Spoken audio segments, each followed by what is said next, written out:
ಸಚಿವ ಡಿ ಸುಧಾಕರ್ ಅವರ ಸ್ಥಿತಿ ಗಂಭೀರ ಆಗಿದೆ ಎಂಬ ಮಾಹಿತಿ ಲಭ್ಯ ಆಗಿದೆ.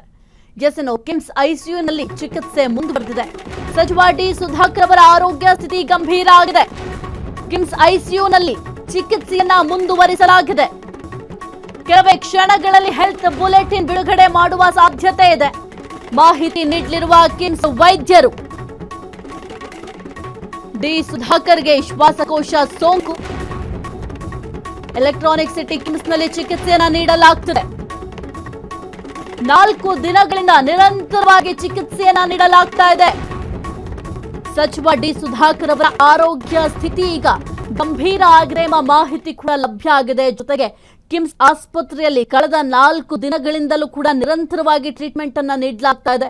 ಇದಕ್ಕೂ ಮೊದಲು ಮಣಿಪಾಲ್ ಆಸ್ಪತ್ರೆಗೆ ದಾಖಲಾಗಿದ್ರು. ಮಣಿಪಾಲ್ ಆಸ್ಪತ್ರೆಯಲ್ಲೂ ಕೂಡ ನಿರಂತರವಾಗಿ ವೈದ್ಯರು ಚಿಕಿತ್ಸೆ ಕೂಡ ನೀಡ್ತಾ ಇದ್ರು. ಆದ್ರೆ ಈಗ ಅವರ ಸ್ಥಿತಿ, ಆರೋಗ್ಯ ಸ್ಥಿತಿ ಗಂಭೀರ ಆಗಿದೆ ಎಂಬ ಮಾಹಿತಿ ಲಭ್ಯ ಆಗಿದೆ. ಈ ಒಂದು ಆರೋಗ್ಯ ಸ್ಥಿತಿಯ ಕುರಿತು ಕೆಲವೇ ಕ್ಷಣಗಳಲ್ಲಿ ಹೆಲ್ತ್ ಬುಲೆಟಿನ್ ಕೂಡ ಬಿಡುಗಡೆ ಮಾಡಲಿದ್ದಾರೆ. ಇನ್ನು ಕಿಮ್ಸ್ ವೈದ್ಯರು ಮಾಹಿತಿಯನ್ನ ತಿಳಿಸಲಿದ್ದಾರೆ. ಡಿ ಸುಧಾಕರ್ ಅವರಿಗೆ ಈ ಒಂದು ಶ್ವಾಸಕೋಶದ ಸೋಂಕು ಕೂಡ ಇತ್ತು. ಮಂಡಿ ನೋವು ಅಂತ ಆಸ್ಪತ್ರೆಗೆ ಸೇರಿದ್ರು ಡಿ ಸುಧಾಕರ್ ಅವರು.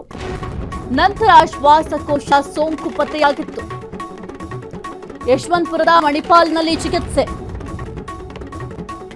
20ಕ್ಕೂ ಹೆಚ್ಚು ದಿನ ಅಲ್ಲೇ ಟ್ರೀಟ್ಮೆಂಟ್ ಪಡ್ಕೊಂಡಿದ್ರು. ಬಳಿಕ ಹೆಚ್ಚಿನ ಚಿಕಿತ್ಸೆಗಾಗಿ ಕಿಮ್ಸ್ಗೆ ದಾಖಲು. ಕಿಮ್ಸ್ನಲ್ಲಿ ತಜ್ಞರಿಂದ ಚಿಕಿತ್ಸೆ ಮುಂದುವರೆದಿದೆ.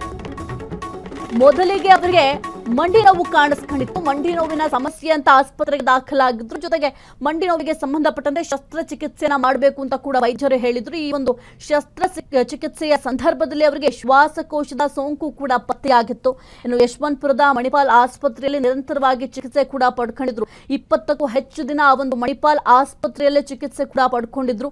ಅದಾದ ಬಳಿಕ ಹೆಚ್ಚಿನ ಚಿಕಿತ್ಸೆಯ ಅನಿವಾರ್ಯತೆ ಇದೆ ಅಂತ ವೈದ್ಯರು ಕಿಮ್ಸ್ ಆಸ್ಪತ್ರೆಗೆ ಸದ್ಯಕ್ಕೆ ಸುಧಾಕರ್ ಅವರನ್ನ ದಾಖಲು ಮಾಡಲಾಗಿತ್ತು. ಕಳೆದ 4 ದಿನಗಳಿಂದಲೂ ಕೂಡ ವೈದ್ಯರು ಹರಸಾಹಸವನ್ನ ಪಡ್ತಾ ಇದ್ದಾರೆ, ಚಿಕಿತ್ಸೆಗಳನ್ನ ನೀಡ್ತಾ ಇದ್ದಾರೆ. ಸದ್ಯಕ್ಕೆ ಡಿ ಸುಧಾಕರ್ ಅವರ ಸ್ಥಿತಿ ಗಂಭೀರ ಆಗಿದೆ ಎಂಬ ಮಾಹಿತಿ ಕೂಡ ಲಭ್ಯ ಆಗಿದೆ. ಎಲೆಕ್ಟ್ರಾನಿಕ್ ಸಿಟಿ ಕಿಮ್ಸ್ನಲ್ಲಿ ಸದ್ಯಕ್ಕೆ ಚಿಕಿತ್ಸೆ ಕೂಡ ನೀಡಲಾಗ್ತಾ ಇದೆ. ನಿರಂತರವಾಗಿ ನುರಿತ ವೈದ್ಯರ ತಂಡ ಚಿಕಿತ್ಸೆ ಕೂಡ ನೀಡ್ತಾ ಇದೆ. ಇದರ ಕುರಿತು ಹೆಚ್ಚಿನ ಮಾಹಿತಿ ನೀಡ್ತಾರೆ ನಮ್ಮ ಪ್ರತಿನಿಧಿ ಮಂಜುನಾಥ್. ಸದ್ಯಕ್ಕೆ 4 ದಿನಗಳಿಂದಲೂ ಕೂಡ ಈ ಒಂದು ಕಿಮ್ಸ್ ಆಸ್ಪತ್ರೆಯಲ್ಲಿ ನಿರಂತರವಾಗಿ ವೈದ್ಯರು ಟ್ರೀಟ್ಮೆಂಟ್ ಕೊಡ್ತಾ ಇದ್ದಾರೆ. ಸದ್ಯಕ್ಕೆ ಸಚಿವ ಡಿ ಸುಧಾಕರ್ ಅವರ ಆರೋಗ್ಯ ಸ್ಥಿತಿ ಯಾವ ರೀತಿ ಇದೆ? ಸಾಹಿತ್ಯ ಕಳೆದ 4 ದಿನಗಳಿಂದಲೂ ಕೂಡ ಕಿಮ್ಸ್ ಆಸ್ಪತ್ರೆಯಲ್ಲಿ ಸರ್ಕಾರದ ಯೋಜನೆ ಮತ್ತು ಸಾಂಖ್ಯಿಕ ಸಚಿವರಾಗಿರುವಂತಹ ಡಿ ಸುಧಾಕರ್ ಅವರು ಸಾವು ಬದುಕಿನ ಮಧ್ಯೆ ಹೋರಾಟ ಮಾಡ್ತಿದ್ದಾರೆ. ಸೊ ಎಲ್ಲೋ ಒಂದ್ ಕಡೆ ಈಗಲೂ ಕೂಡ ಇನ್ನು ಪ್ರಜ್ಞೆ ಬಂದಿಲ್ಲ ಅಂತೇಳಿ ಈಗ ಮಾಹಿತಿ ಲಭ್ಯ ಆಗ್ತಿರುವಂತದ್ದು. ಯಾಕಂದ್ರೆ ಈಗಾಗಲೇ ಸಿಎಂ ಮತ್ತೆ ಡಿಸಿಎಂ ಕೂಡ ಆ ಸಚಿವರನ್ನ ಹೋಗಿ ನೋಡುವಂತ ಕೆಲಸ ಮಾಡಿದ್ರು. ಅಲ್ಲೂ ಕೂಡ ಸಿಎಂ ಡಿಸಿಎಂಗೂ ಕೂಡ ಸರಿಯಾದ ಮಾಹಿತಿ ಸಿಕ್ಕಿಲ್ಲ. ಸೊ ಹೀಗಾಗಿ ಎಲ್ಲೋ ಒಂದ್ ಕಡೆ ಕಳೆದ 4 ದಿನದಿಂದಲೂ ಕೂಡ ಐಸಿಯುಲಿ ಚಿಕಿತ್ಸೆ ಪಡ್ತಾ ಇದೆ. ಸೊ ಹೀಗಾಗಿ ಸರ್ಕಾರ ಕೂಡ ಯಾವುದೇ ಇನ್ನು ಮಧ್ಯಸ್ಥಿಕೆ ವಹಿಸಿ ಅಧಿಕೃತವಾಗಿ ಘೋಷಣೆ ಮಾಡೋದಕ್ಕೂ ಕೂಡ ಹೇಳಿಲ್ಲ. ಸೊ ಹೀಗಾಗಿ ಇವತ್ತು ಏನಾದ್ರು ಅಧಿಕೃತವಾಗಿ ಹೇಳ್ತಾರ ಅಂತೇಳಿ ಸಾಕಷ್ಟು ಕುತೂಹಲ ಕಾಣ್ತಿರುವಂತದ್ದು. ಯಾಕಂದ್ರೆ ಈ ಹಿಂದೆ ಮಂಡಿ ನೋವು ಅಂತ ಹೇಳಿ ಸುಮಾರು 20 ದಿನಗಳ ಕಾಲ ಮಣಿಪಾಲ್ ಆಸ್ಪತ್ರೆಯಲ್ಲಿ ಚಿಕಿತ್ಸೆ ನೀಡಲಾಗಿತ್ತು. ಸೊ ಅಲ್ಲಿ ಚಿಕಿತ್ಸೆಗೆ ಸ್ಪಂದಿಸಿಲ್ಲ ಅನ್ನೋ ಕಾರಣಕ್ಕೆ ಕಳೆದ 4 ದಿನಗಳಿಂದ ಎಲೆಕ್ಟ್ರಾನಿಕ್ ಸಿಟಿ ಇರುವ ಕಿಮ್ಸ್ ಆಸ್ಪತ್ರೆಗೆ ದಾಖಲಾಗಿದ್ರು. ಸೊ ಅಲ್ಲೂ ಕೂಡ ಕಳೆದ 4 ದಿನಗಳು ಕೂಡ ಯಾವುದೇ ಟ್ರೀಟ್ಮೆಂಟ್ಗೆ ಇನ್ನೂ ಸ್ಪಂದಿಸ್ತಿಲ್ಲ ಅಂತ ಹೇಳಿ ಕೂಡ ಮಾಹಿತಿ ಡಾಕ್ಟರ್ ಹೇಳ್ತಿರುವಂತದ್ದು. ಸೊ ಹಾಗಾಗಿ ಮೊನ್ನೆ ಸಿಎಂ ಡಿಸಿಎಂ ಕೂಡ ಅವರು ಹೋಗಿದ್ರು, ಅವರು ಕೂಡ ಯಾವುದೇ ಮಾಹಿತಿ ಇರಲಿಲ್ಲ. ಸೊ ಇವತ್ತು ಅಧಿಕೃತವಾಗಿ ಏನಾದ್ರು ಹೇಳ್ಬೋದಾ ಅಂತೇಳಿ ಸಾಕಷ್ಟು ಗೊಂದಲದ ಇರುವಂತದ್ದು. ಇಲ್ಲವೇ ಡಿಸಿಎಂ ಎಚ್.ಡಿ.ಕೆ. ಕುಮಾರಸ್ವಾಮಿ ಅವರು ಕೂಡ ಸಾಕಷ್ಟು ಅಂದ್ರೆ ಅವರು ಎಷ್ಟು ನೋವು ಪಡೆದಿದ್ದಾರೋ ಏನೋ ಯಾವ ಕಾರಣಕ್ಕೋಸ್ಕರ ಅವರು ಈ ರೀತಿ ಬಚ್ಚಿಟ್ಟಿದಾರೋ ಅಂತೇಳಿ ಎಚ್.ಡಿ. ಕುಮಾರಸ್ವಾಮಿ ಕೂಡ ಹೇಳುವಂತದ್ದು. ಸೊ ಹೀಗಾಗಿ ಸಾಕಷ್ಟು ಕುತೂಹಲ ಕೆಳಿಸಿರುವಂತದ್ದು. ಸೊ ಇವತ್ತೇನಾದ್ರೂ ಅಧಿಕೃತವಾಗಿ ಡಾಕ್ಟರ್ ಮಾತಾಡ್ಬೋದಾ ಅಂತೇಳಿ ಸಾಕಷ್ಟು ಗೊಂದಲದಿಂದ ವೇಟ್ ಮಾಡಿರುವಂತದ್ದು. ಸಾಹಿತ್ಯ. ಓಕೆ, ಥ್ಯಾಂಕ್ ಯು ಮಂಜುನಾಥ್ ನಿಮ್ಮೆಲ್ಲ ಮಾಹಿತಿಗಾಗಿ.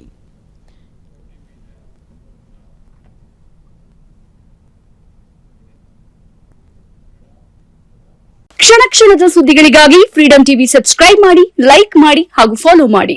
ಹೊಸ ಸುದ್ದಿಗಳ ನೋಟಿಫಿಕೇಶನ್ಗಾಗಿ ಬೆಲ್ ಐಕಾನ್ ಮೇಲೆ ಕ್ಲಿಕ್ ಮಾಡಿ.